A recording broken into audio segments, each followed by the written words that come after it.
Hey guys, welcome back to Clownfish TV. This is Neon. I'm not here with Geeky Sparkles in this video. She's sitting it out. She's got some family stuff to do. You're stuck with me. And I'm going to talk about comic books, and I'm going to talk about Trump. And I'm going to talk about how Trump being back in office might actually be good for the comic book industry, even if so many people in the comic book industry absolutely hate Trump. Right? So we're going to talk about this. There was an article out here on ICV2 that kind of prompted my thoughts on it. And look, regardless of what you think about Donald Trump, when he's in office, the economy tends to improve. It tends to be a lot more bullish. And I think people are going to feel better about spending money. I think studios are going to feel better about spending money. Now, what they're going to spend money on and the projects they're going to greenlight, I think it's going to be more middle of the road stuff. I think it's going to be more safe stuff. But, if you can hold your nose and do work on those books, I think you might actually have a chance at making a living in the comic book industry, at least for the next couple of years. Because, when people feel good about the economy, they will spend money on luxury items like comic books, like video games. And the last couple of years, people have not been spending money on luxury items like comic books and video games and action figures, toys. You can see it, like all this superficial, non-essential stuff. All of those industries have kind of collapsed. I mean, there was a bit of an uptick during the pandemic because people were stuck in their houses and they didn't have anything else to do, and they just like dropped off a cliff. And I think the economy had a lot to do with it. I mean, we have other businesses outside of YouTube, and trust me, we've been feeling the pinch, right? Just kind of all the way around. So we're going to talk a little bit more about this and what this could mean for comics. Before we get into it any further, please subscribe for more pop culture news, views, and rants, guys. No woohoos. So yeah, the original article is actually from ICV2. It's Rob Solkowitz. Now, he's the guy who said it was raining money in comics, and it turned out it actually wasn't raining money, but it was for a while. Things were actually doing pretty good. People were buying, I believe, more manga. I think they were buying more back issues. They weren't really buying new comics. Now, I'm hearing from multiple sources that like Absolute Batman's doing really well. The Energon universe is still doing well. Some of the Marvel titles are doing well. X-Men was kind of a huge misfire. I didn't even check out any of the new X-Men comics. I have no interest. X-Men used to be my favorite comic series, bar none. Like all the X titles. And I haven't picked up a monthly X-Men comic probably in 10 years. Like, I just do not care. I am so checked out from it. I think I picked up one or two issues of the Krakoa era X-Men, and I'm like, God, this is shit. This isn't the X-Men. I don't know what this is, but I'm not reading it.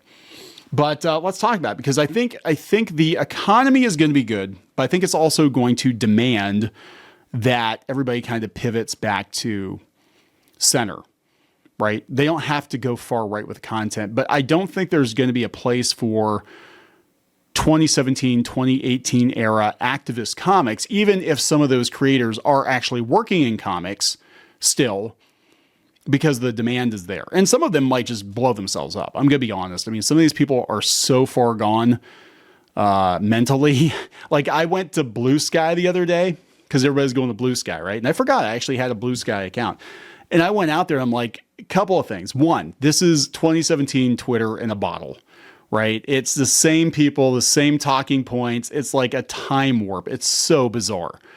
It's like stumbling upon somebody's GeoCities page from college and being like, God, that's pure cringe. And look at all the little like dancing baby GIFs or whatever all over the page, right? And the ugly green font. And then I started to realize too that there's like nobody over there. Like, there's like nobody on Blue Sky. It's people that normally would get dozens or hundreds of comments or whatever on Twitter, get like 2 or 3 comments. And it's like, okay, they're kind of quarantined.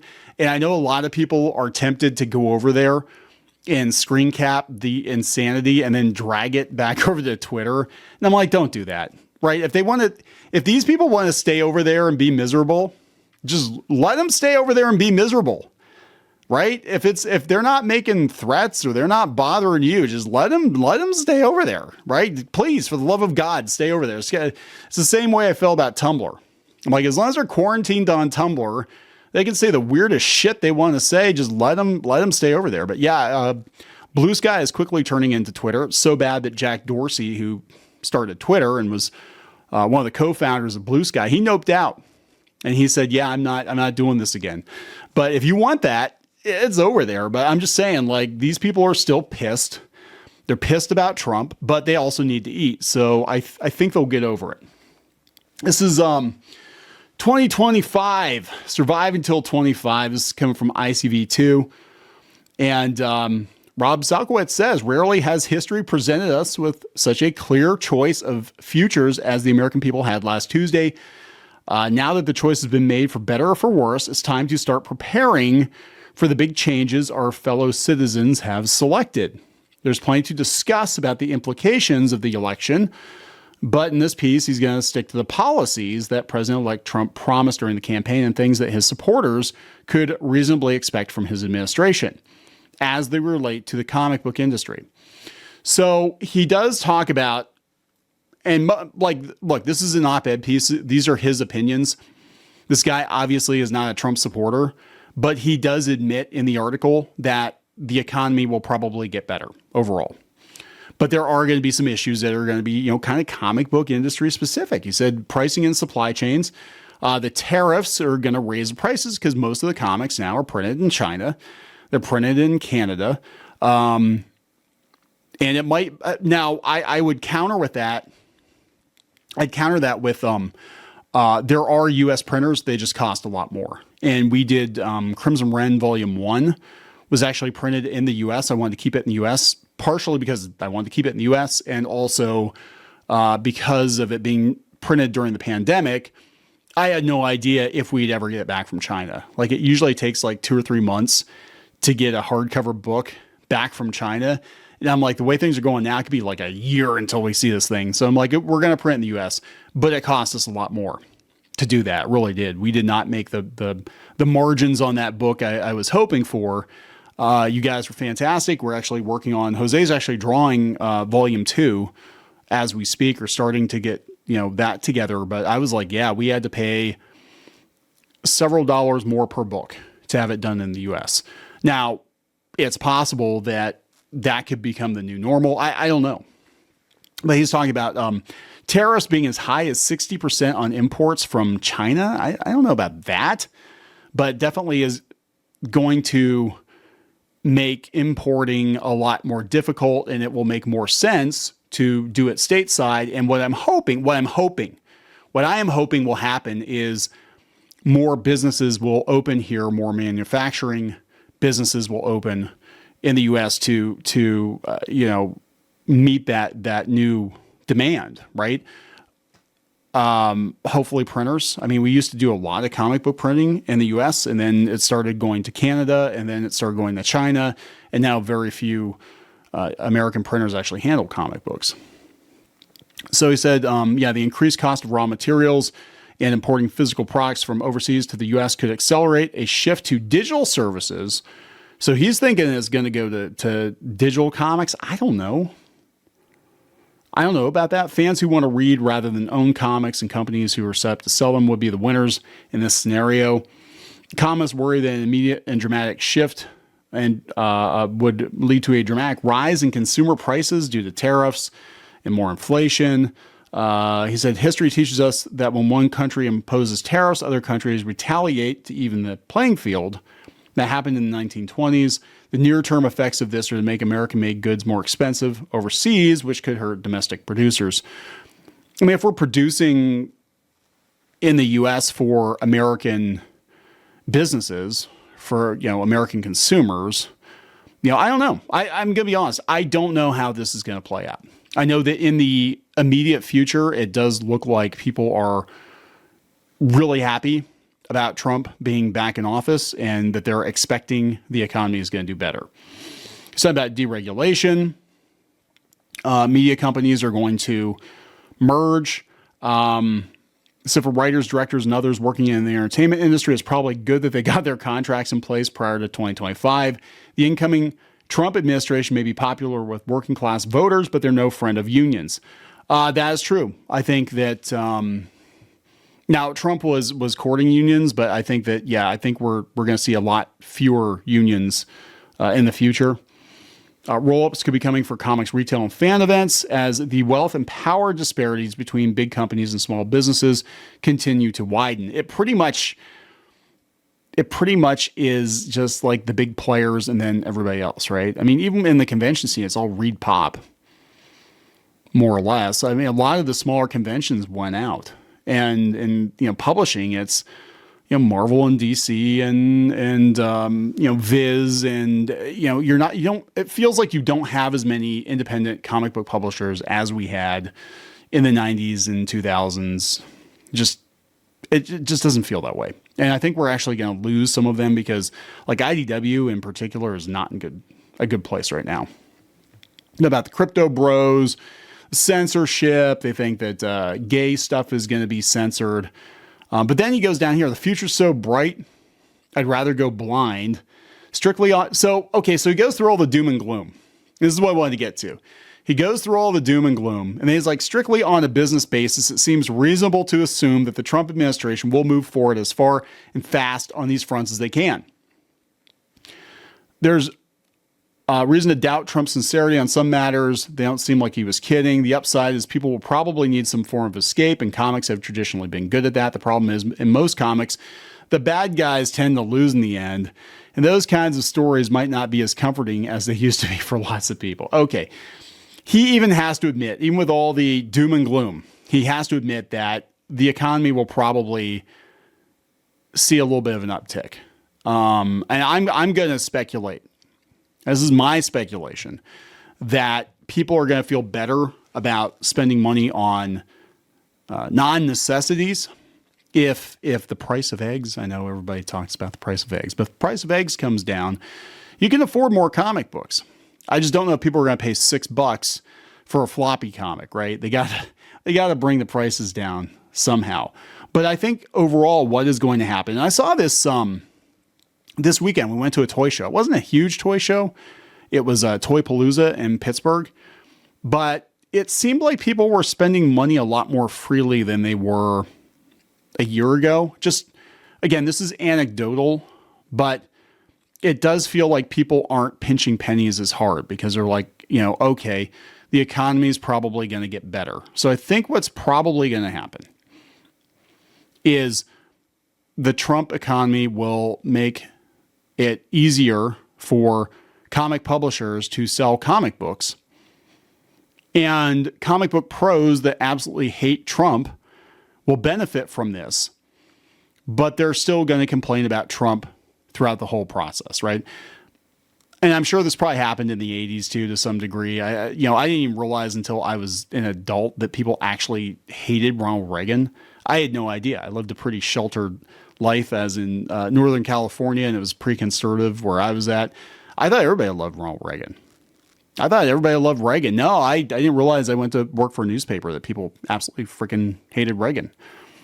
But so we're going to have, the Mark Wades and the Kelly Sue DeConnicks and the Kurt Busieks and all the guys that complain constantly about politics, probably getting, I'm going to tell you, they're probably going to get more work, or they will piss and moan and piss off the wrong people. And then they won't get phone calls because the publishers that want to sell to everybody are going to be like, yeah, these guys are liabilities. So I want to talk about that. So here's the thing. Let's get all the way down here. So we do have, Mark Wade and Kelly Sue DeConnick making comments. Mark Wade just like right after the election was like, I don't believe in the basic goodness of my fellow Americans anymore. Without this, I can't write superheroes. He'll be back to work next month writing Superman. I can almost guarantee it. Once the shock wears off, right? Kelly Sue DeConnick is like, our job now, our entire fucking job is to stay the fuck alive. Despair is an ally of fascism. Do not do their work for them. It's like, what the hell? I mean, God, just seriously. Your candidate didn't win. It really is not the end of the world. You don't have to like Trump. I'm not telling anybody they have to like Trump. Hell, I don't even like Trump. But I can admit that the economy is probably going to be better, right? And when the economy is good, people spend on non-essentials. And you got to realize all entertainment is a non-essential. People don't have any perspective. It's all non-essential. So if people have to choose between eating or reading your shitty comic books, they're going to choose eating every time. Every time. So I expect that crowdfunding will probably have another or see another upswing because it was on the decline too. People were afraid to spend money. And, you know, crowdfunding is kind of dicey because you never know when you're going to get the stuff, if you're going to get the stuff. And if people don't have extra money to spare, they're not going to give it to you on a maybe. But look at what is selling right now. Absolute Batman, Energon Universe, Ultimate Spider-Man. I guess that one's come off the rails. But these are like I said before, these are like meat and potato comics.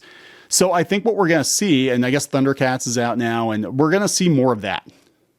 You know, if I had to guess, I don't know if we're going to go back to 2015, 2016 era Marvel where they race swapped, gender swapped everybody because the zeitgeist has changed. And the feeling now is we want middle of the road, reliable, solid entertainment. We don't want any chances being taken. I'm sure the studios and the publishers especially, they don't want to take chances because they've gotten hosed so many times in the past. So yeah, you're going to have people like Mark Waid or Kelly Sue DeConnick working in comics, working on stuff they probably hate, making comic books for people they probably hate. But as long as they just keep their head down and do comic books and don't go out there on some 95-page anti-Trump supporter manifesto, they'll probably keep working in comics. They might actually come out ahead. I know Kelly Sue DeConnick especially was complaining about mid-list titles and how the comic book industry it wasn't paying like it used to. And they might actually benefit. I'm going to be honest. They might benefit financially from this. They're going to bitch and piss and moan about it. But I guess I'm like, well, if they're over on Blue Sky and they're not bothering you, just fucking let them just bitch and piss and moan, I guess. I don't know. But maybe this will be a saving throw for a lot of comic shops. I think we're going to see some changes in the kind of content. Hopefully we see some positive changes in pricing, although, you know, I don't know how that's going to play out. I don't know, guys. Anyway, that's my theory. My theory is that Trump is going to be good for comics, even if comic book professionals hate Trump. So there it is. That's my theory. I'm going to wrap it up. Please subscribe. We'll talk later. Join the reef. Go to clownfish-.com. That's clownfish-.com. You will get exclusive access to podcasts and videos and comic strips and more, as well as merch discounts. Check it out. If you were a member, you could get this t-shirt, this dismal t-shirt on our website. You'd get a 10% discount on that. You can also join in the community on clownfish-.com. Thank you so much for the support.